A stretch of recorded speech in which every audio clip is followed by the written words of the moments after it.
Muy buenas tardes, de nuevo es un gusto, un gozo, un privilegio que nos acompañen a Iglesia Cristiana, Gracia y Paz. Bueno, pues en este domingo, deseando que todos sigan bien en sus casas, deseando el bien para todas las familias de la iglesia y aún más allá de la iglesia.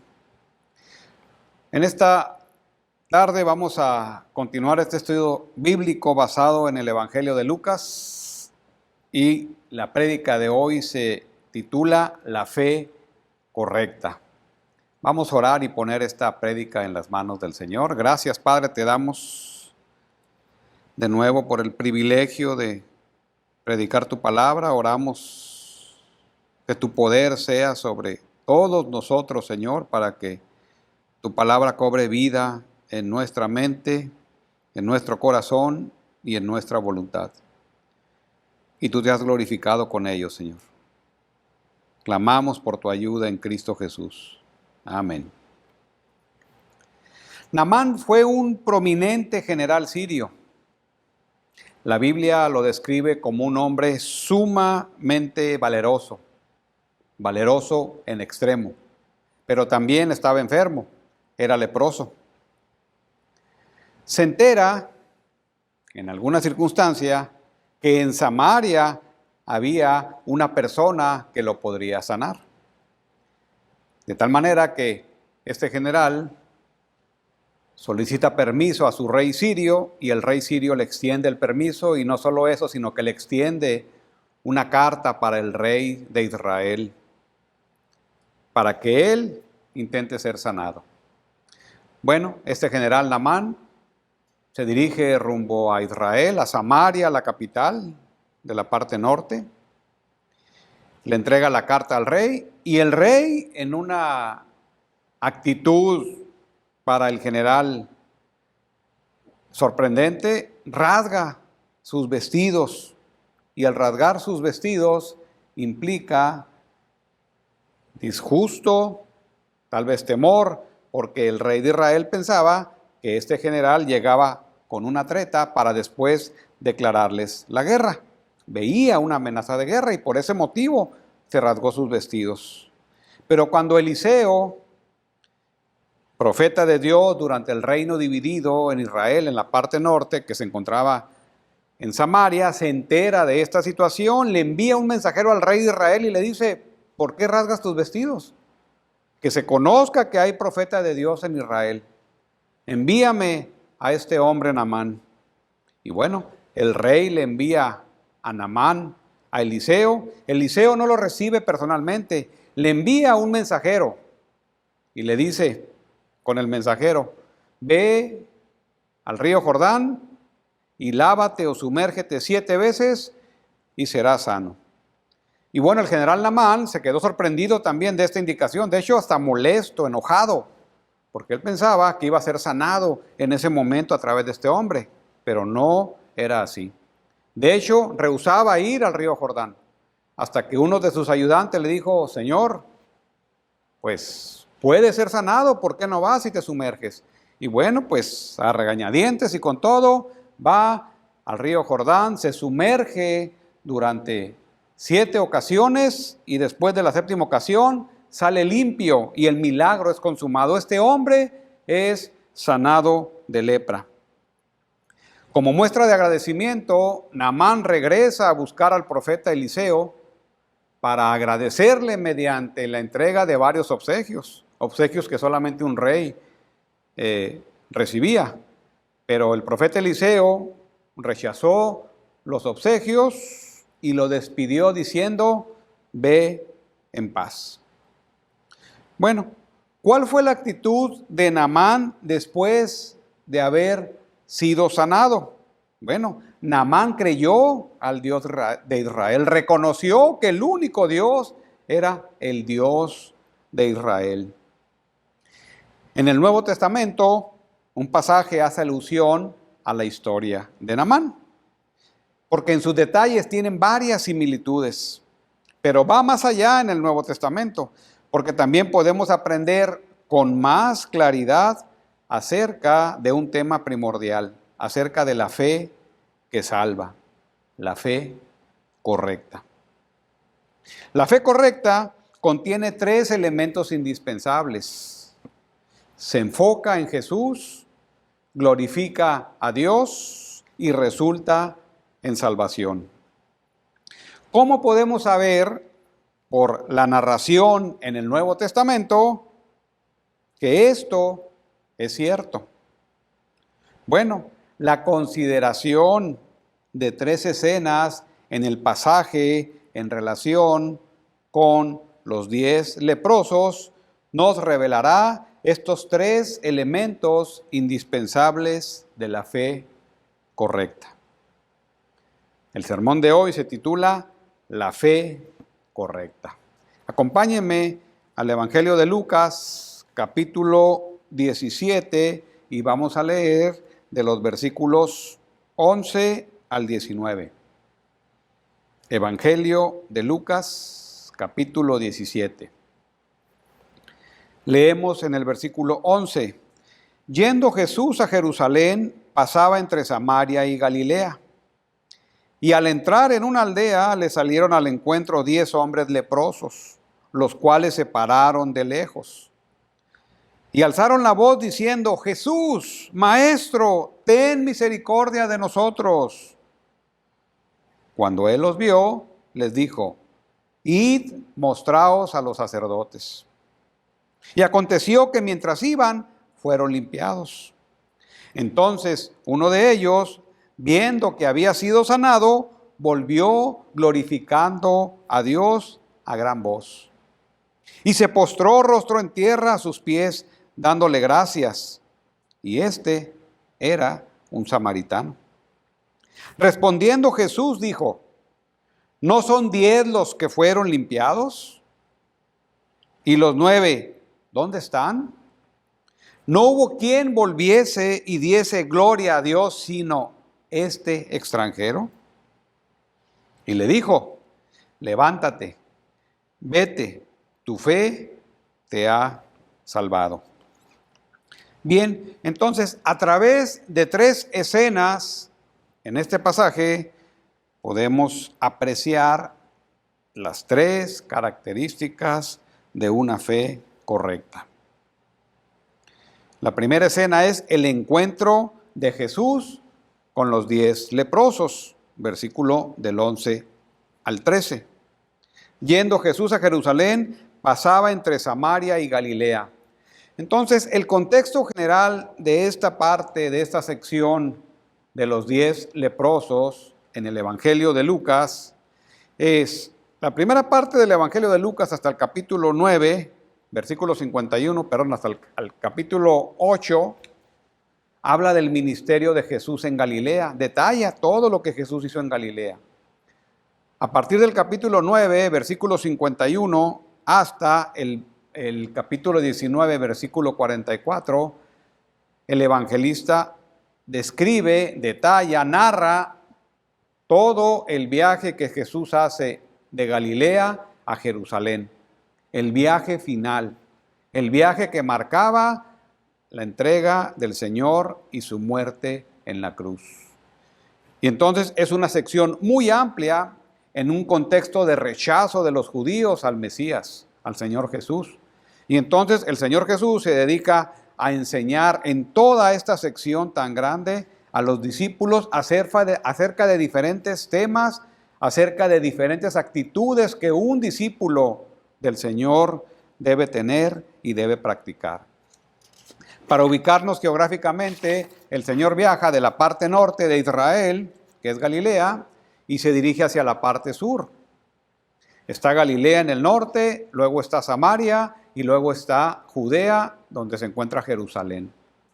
Y generalmente los judíos no atravesaban Samaria, lo que hacían era viajar de Galilea, luego corrían hacia el este, cruzaban el río Jordán, viajaban a través de Perea y luego de nuevo cruzaban el río Jordán y entraban hacia Judea para dirigirse rumbo a Jerusalén.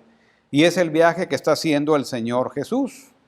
De hecho, el versículo empieza yendo Jesús a Jerusalén. Es la última vez que el Señor va a Jerusalén, donde será entregado. Y bueno, En esta escena, en este contexto, se está desarrollando esta historia. Y al entrar en una aldea, versículo 12, le salieron al encuentro 10 hombres leprosos, los cuales se pararon de lejos. Bueno, si ustedes continúan leyendo toda esta sección desde el capítulo 9 hasta el capítulo 19, se van a dar cuenta que hay varias historias, que el evangelista se dedica a ordenar y acomodar varias historias, ¿verdad? A través de esta narrativa que nos enseñan diferentes cosas. En este caso, la circunstancia es que el Señor en ese viaje rumbo a Jerusalén, su último viaje, se topa con 10 leprosos.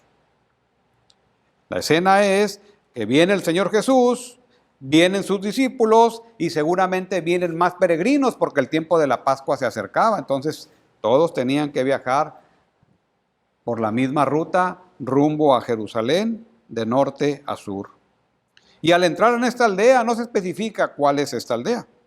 Le salen estos 10 leprosos. Bien, ¿qué implica que estas personas fueran leprosas? La lepra es una enfermedad infecciosa.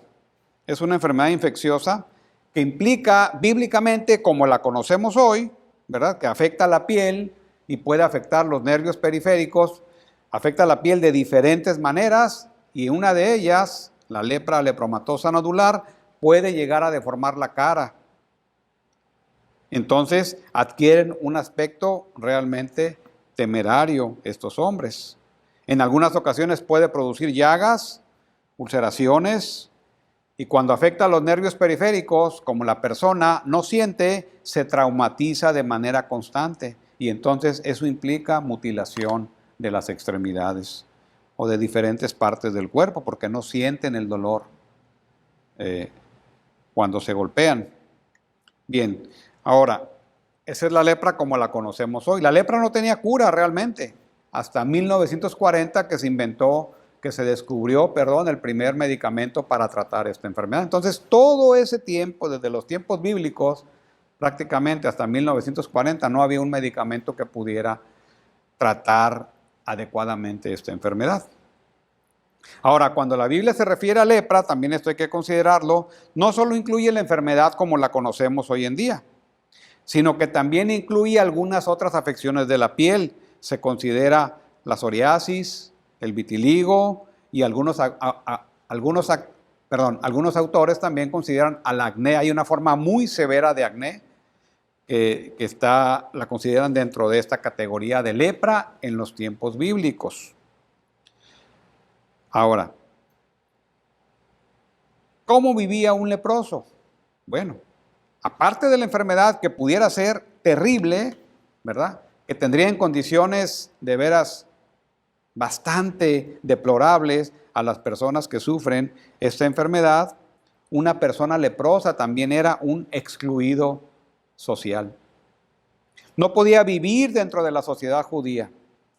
Tenía que vivir en lugares apartados, apartado de la gente, apartado de la sociedad. En ocasiones, estas mismas personas se juntaban y vivían en alguna comunidad apartada. De hecho, había comunidad de leprosos. Bíblicamente, en el Antiguo Testamento, en el libro de Levítico, capítulo 13 y capítulo 14, que es un libro que habla de la santidad de Dios, establece las regulaciones de cómo debía vivir una persona con lepra en esos tiempos bíblicos. Levítico 13 y Levítico 14, pues, establece esas regulaciones y entonces los hombres, las personas, las mujeres que tenían lepra eran declarados inmundos y tenían que vivir fuera del campamento, excluidos totalmente. Y si una persona se acercaba a ellos, las personas con lepra tenían que gritar, inmundo, inmundo.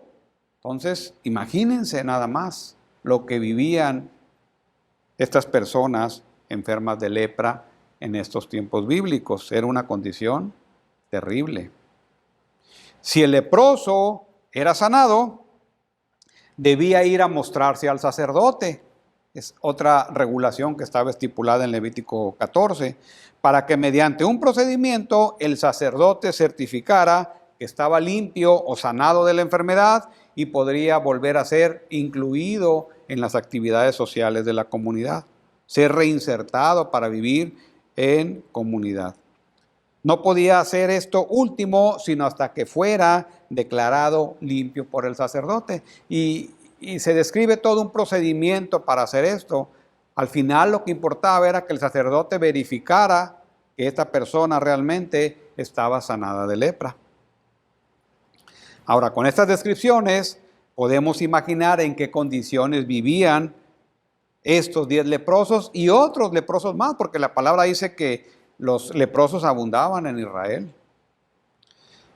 Imagínense, excluidos, marginados, pobres, sin trabajo, algunos adoloridos, algunos apestados y al final sin esperanza de nada.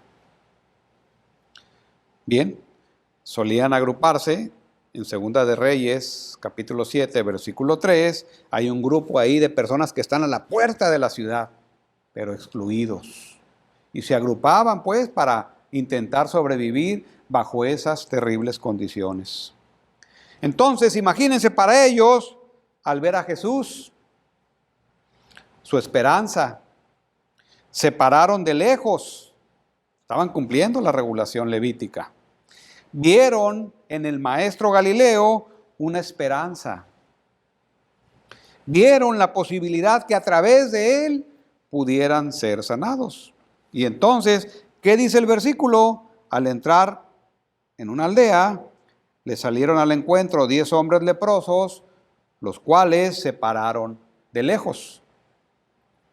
Bien, esta era su oportunidad al ver al maestro Galileo.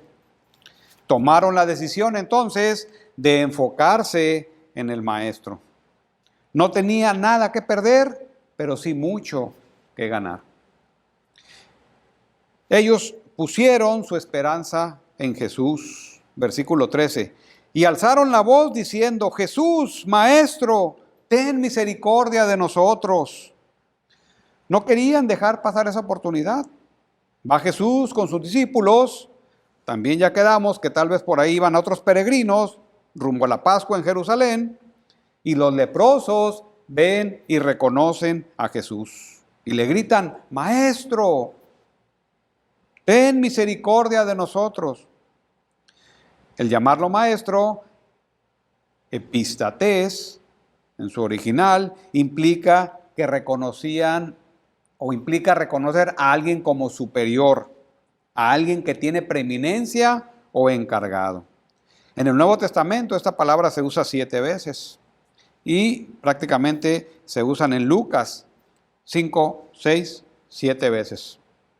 En todas, en el Evangelio de Lucas, el maestro es nombrado por sus discípulos, es decir, solamente la utilizan los discípulos, excepto en este versículo. Y esa observación implica que los leprosos reconocían a Jesús como algo más que un simple maestro Galileo. Tenían la esperanza de que en él había o salía poder que los pudiera sanar. Y entonces ponen su esperanza en el maestro, de que a través de él pudieran ser sanados. Recuerden que cuando Jesús empezó su ministerio en Galilea, dice la palabra en los primeros capítulos del Evangelio de Lucas, que la fama de Jesús se extendía por toda Galilea y aún más allá. Y entonces seguramente estos 10 leprosos conocían algunos detalles del poder de este maestro Galileo. Y al llegar a esa aldea, no pierden oportunidad.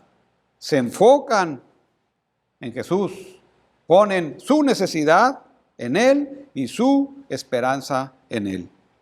Entonces, una primera característica o elemento indispensable de una fe correcta es que enfoca sus ojos en Jesús. En ocasiones, cuando la necesidad nos hace acudir a buscar ayuda, volteamos a ver a Dios. Le prometemos cosas con tal de salir del problema. Pero una vez que ocurre, ¿cuál es nuestra actitud hacia Él? Hace no mucho tiempo me enteré de una historia. Una persona aparentemente creyente, y digo aparentemente creyente porque iba a una iglesia evangélica, según se relata, estaba en una necesidad apremiante, rogándole a Dios que le ayudara en un problema muy serio que estaba pasando, prometiéndole a Dios varias cosas, orando en todos sentidos, incluso sirviendo en esa iglesia local. Realmente él clamaba por misericordia en la necesidad y enfocó su mirada en Jesús. Su enfoque estaba en él.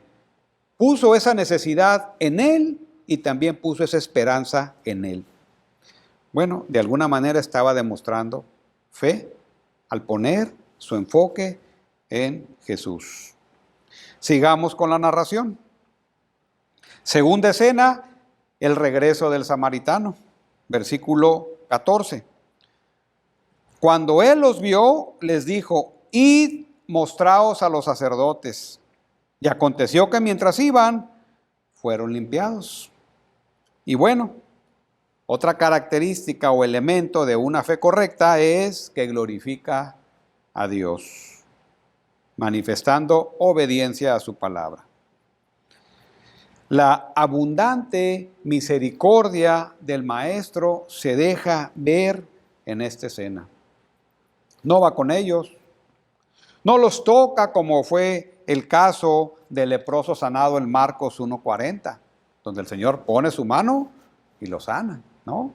Aquí todo se da de lejos. Y el Señor solamente les da una indicación: id y mostraos a los sacerdotes. Si estos hombres ni siquiera han sido sanados, ¿cómo van a ir a mostrarse a los sacerdotes? ¿Qué es lo que implica esa frase? Que estos hombres van a ser sanados conforme vayan y se muestren a los sacerdotes. ¿Qué necesitan hacer estos leprosos? Obedecer la palabra de Jesús, confiando en que lo que está diciendo va a redundar en su sanidad, en el milagro que tanto han buscado. Y ahí es donde está la misericordia del Señor, sin aspavientos, sin escenas, digamos, estrambóticas. Simplemente les da una indicación: id, mostraos al Señor. Los leprosos le escuchan y obedecen. Pudieron haber tenido la reacción inicial del general Naamán: oye, sánanos aquí, ¿para qué tenemos que ir? Primero sánanos y luego vamos. No, obedecieron. Y eso también demuestra una cierta fe al creer la palabra de Jesús. El mostrarse a los sacerdotes entonces denota el cumplimiento de la regulación levítica acerca de la sanidad de la lepra. Vean lo que implica esta frase, en la cual el sacerdote debería certificar la sanidad y declarar limpio a la persona. Entonces Jesús está actuando conforme a ello. Pero también sirve de testimonio para los sacerdotes incrédulos, porque recuerden, este pasaje está en un contexto de rechazo hacia Jesús. Y entonces esta sanidad, de esta manera, les dará un testimonio tremendo a esos sacerdotes. Y no hay pretexto de verificar las credenciales divinas de Jesús a través de este milagro. Tal vez no lo quisieron reconocer, pero eso ya será otra historia. Al obedecer entonces los leprosos esta palabra, esta indicación del Señor, se dieron cuenta que fueron sanados. Mientras iban, dice la palabra. Y aquí es donde está la manifestación maravillosa del poder divino que se ha llevado a cabo a través de Jesús. Y con ello, la misericordia y la compasión hacia estos hombres que vivían bajo una condición terrible y que Jesús sabía lo que estaban viviendo. Bien, versículo 15. Entonces, uno de ellos, viendo que había sido sanado, volvió glorificando a Dios a gran voz. Y entonces una fe correcta no solo glorifica a Dios obedeciendo la palabra, también glorifica a Dios manifestándole adoración. Y aquí es donde parte la diferencia de una fe aparentemente genuina o incorrecta de una fe genuina y correcta. Solo uno regresó de los 9. Solo uno se dio cuenta realmente lo que estaba pasando en esta segunda escena. Algo movió su corazón. Y él sabía que había ocurrido algo más que una sanidad física, algo más profundo que lo orilló, lo motivó a regresar y postrarse ante el Señor. Versículo 16, y se postró rostro en tierra a sus pies, dándole gracias, y este era samaritano. Y nada más imagínense la escena de los 10 leprosos. Dan media vuelta y se dirigen hacia los sacerdotes, y en lo que se dirigen son limpiados. Y ven que uno va a regresarse. Es probable que hayan discutido entre ellos lo que está pasando. Es probable que lo hayan comentado. Y al final, solo uno regresa a postrarse a los pies del Señor. Regresa a darle gloria a Dios en Jesús. Al postrarse, pues, reconoce que Jesús es algo más que solo un maestro. Es reconocer el poder divino, sanador de Dios por medio de Jesús. Es reconocer a Jesús como un enviado de Dios, como un profeta de Dios, como un hombre de Dios. Es Dios. Puesto que en el contexto del Antiguo Testamento, una persona que se postra de esa manera, en esa actitud, es para reconocer a Dios, porque solo a Dios se debía adorar. Esa posición, pues, es para darle gracias, indicando una actitud de adoración al Señor Jesús y con Él a Dios por el milagro que ha recibido. Pero algo más se movió en su corazón. La última parte del versículo 16 dice, y este era samaritano. Se postra, lo adora, le da gracias, y este era samaritano. No solo se goza y adora, sino que parte de la adoración misma es manifestar un corazón agradecido al Señor. La gratitud hacia Jesús es manifestada por este hombre. Y eso lo reconoce Jesús. Y luego el texto, como un chispazo, agrega, y era samaritano. Bueno, esto contraponiendo a los otros 9, que por implicación eran judíos, conocedores del Antiguo Testamento, que tenían toda la ley y los profetas, que se creían con las prerrogativas de Dios solo para ellos. Y por eso se hace la aclaración, y este era samaritano. Los samaritanos también conocían el Pentateuco, de hecho es el libro que ellos seguían solamente, entonces conocían también todos estos detalles de la regulación levítica, acerca de la adoración a Dios, acerca de la idolatría que debían de evitar. También se creían muy religiosos. En ese sentido, más o menos estaban a la par, pero todavía exalta más la gratitud de este hombre samaritano porque denota en su gratitud a la vez humildad. Humildad en reconocer que su necesidad, que su esperanza en Dios a través de Jesús ha sido cumplida.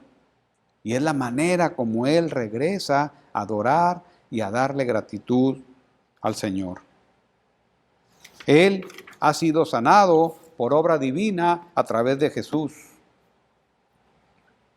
Entonces, el corazón humilde del samaritano se manifiesta en ese agradecimiento profundo al Señor al grado de adorarlo, de alabarlo. Qué diferente actitud entre este y los otros 9. Bien, volviendo al caso que les comento, a la persona que estaba en una necesidad apremiante, se le resolvió su problema. Era un problema de vida o muerte. Y realmente de vida o muerte. Dios en su misericordia ayudó a esta persona y se solucionó de manera milagrosa. Porque la situación estaba sumamente complicada. Como les digo, era de vida o muerte para esta persona. ¿Cuál fue la actitud de la persona cuando se resolvió su problema? Bueno, inicialmente de gratitud, obviamente de gozo, ¿verdad? Pero conforme fue pasando el tiempo, estos se fueron desvaneciendo de manera gradual. Llegó un punto incluso de que dejó de acudir a la iglesia, de que prácticamente no volvió más a la iglesia y terminó apartándose de Dios. Y este es un ejemplo real de una fe superficial, temporal, incorrecta. Y es la fe que estos 9 judíos manifestaron a Jesús. Y al final es el rechazo a Jesús. Ellos, los 9 judíos, regresaron, ¿verdad? Seguramente a los sacerdotes, al templo tal vez, de una manera religiosa, con un agradecimiento solamente externo y superficial. Contrario al samaritano que regresó, se postró y mostró un agradecimiento profundo, demostrando una fe genuina, una fe correcta. ¿Y la fe correcta qué hace? Persevera. Se manifiesta de manera genuina en alabanza, en adoración a Dios. Se manifiesta de manera genuina en obedecer la palabra de Dios. En gratitud hacia Dios de una manera persistente. No solo recibe los beneficios de la gracia y la misericordia de Dios, sino que se entrega totalmente a Jesús. Al punto que los beneficios parecen ser secundarios comparado, ¿verdad?, con buscar la gloria de Dios, con buscar glorificar a Dios en los diferentes aspectos de la vida. La misericordia, pues, y la gracia de Dios que hemos recibido debe motivarnos a la adoración y a la gratitud al Señor y glorificar su nombre con nuestras vidas. ¿Cómo? Obedeciendo su palabra, alabándolo. Gratitud, muestras de gratitud al Señor a través de diferentes formas que se pueden dar en el contexto de una iglesia local y en el contexto de nuestra vida personal y social. Tercera escena, la respuesta de Jesús. Versículo 17. Respondiendo Jesús, dijo: ¿no son 10 los que fueron limpiados? ¿Y los 9 dónde están? ¿No hubo quien volviese y diese gloria a Dios sino este extranjero? Y le dijo: levántate, vete, tu fe te ha salvado. Bien, esta es la última escena de esta narrativa. La fe correcta resulta en salvación. Bien, reconoce la obra de Jesús. Jesús aparentemente se sorprende de que de los 10 solo uno regresara. Y manifiesta esa sorpresa con 3 preguntas retóricas. 10 fueron sanados. Eso demuestra la omnisciencia de Dios. ¿Dónde están los otros 9? Solo uno volvió. Y el que volvió es extranjero. Bueno, ¿acaso no deseaba el Señor que todos regresaran a darle gloria a su Padre, a darle gloria a Dios por la manifestación de poder divino que acababan de recibir? ¿Acaso no desearía Él eso? Claro que sí, pero no fue de esa manera.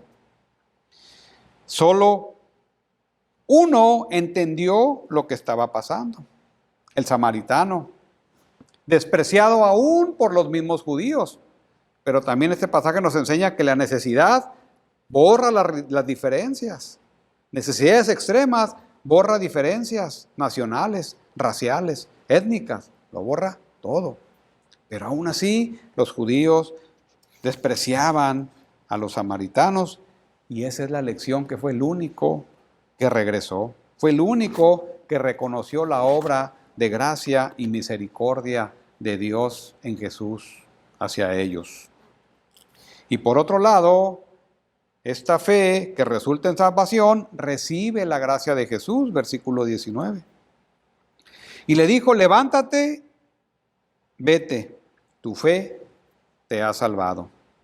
Finalmente, pues, el extranjero, del que aparentemente menos se esperaba, comparado con todo lo que tenían los judíos, en conocimiento, en práctica. El samaritano escucha y recibe las maravillosas palabras de Jesús. Tu fe te ha salvado. Y bueno, esta palabra salvado se puede traducir también como sanado.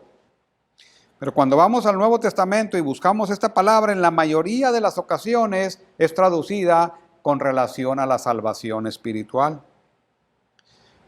Y es una palabra que ha usado Jesús en otras ocasiones. Por ejemplo, en Lucas 8:48 le dice a la mujer que tocó el manto de Jesús, tu fe te ha salvado. En este caso es claro que además de sanidad física para este hombre que regresó a glorificar a Dios, es claro que también hubo sanidad espiritual, salvación. Los otros 9 que fueron sanados solo recibieron sanidad física. Y el contraste con el samaritano extranjero que fue sanado, que además recibió sanidad espiritual, la salvación. En otras palabras, el corazón humilde del samaritano, del extranjero, del despreciado por los judíos y su actitud de adoración y gratitud a Jesús, él las ve. Jesús las ve como una manifestación de una fe genuina, de una fe correcta. Actitud que no vio en los otros 9 que nunca regresaron. Y es por ello que lo que recibe este samaritano, esa misericordia y esa gracia de Dios a través de Jesús, la salvación. Entonces, fue sanado físicamente y fue sanado espiritualmente. Ahora recordemos y no confundamos, la salvación viene de Dios.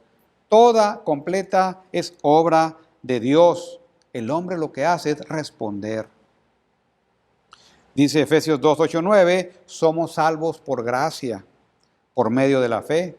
Es un don de Dios y no es por nuestras obras. Dios mueve, Dios inicia todo el proceso y el hombre responde. Y fue lo que ocurrió con este samaritano, con este extranjero. Al final, pues, el mensaje es que la salvación no solo era para los israelitas, sino también para los extranjeros, y es una lección que nos quiere enseñar Lucas en este pasaje, una lección más, y que esa salvación en Jesús está disponible para todos. Solo uno tiene que responder. Bueno, continuando con la persona de la necesidad apremiante hasta la fecha, la persona que acudía a esa iglesia local y que recibió su milagro de Jesús, sigue alejada del Señor, relata la historia. Por el tiempo que ha pasado y por las actitudes que ha mostrado, no argumenta a favor de una salvación genuina en esta persona. Básicamente recibió su beneficio, son beneficios de la gracia común de Dios, y se alejó, a final de cuentas. Una fe genuina, una fe correcta, entonces se enfoca en Jesús, glorifica a Dios en Cristo, persevera, debe perseverar hasta el fin, como dice Hebreos. Si tú estás perseverando, es que estás en la fe, porque Dios es el que te está perseverando. Estás en la fe correcta. Y yo te animo a que sigas así. Y bien, para concluir, pues una fe correcta se enfoca en Jesús, glorifica a Dios y resulta en salvación. Estás en la fe correcta, sigue y persevera, como ya he dicho. No importa lo que veas, no importa lo que estés pasando ahorita, no importa lo que venga, solo sigue perseverando. Si no estás en la fe, no estás en la fe correcta, entonces examínate y ve a Jesús. Ven a Jesús. En Él siempre encontrarás misericordia y gracia. Y el que viene a Él no lo echa fuera. Dice Juan 6:37. Entonces, ven a Él. Oremos, hermanos. Gracias, Padre, te damos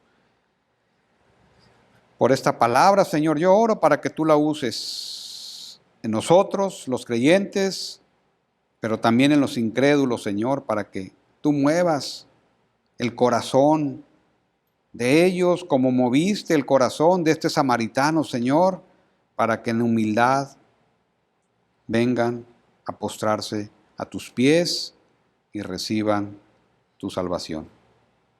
Gracias te damos en el nombre glorioso de Cristo Jesús. Amén.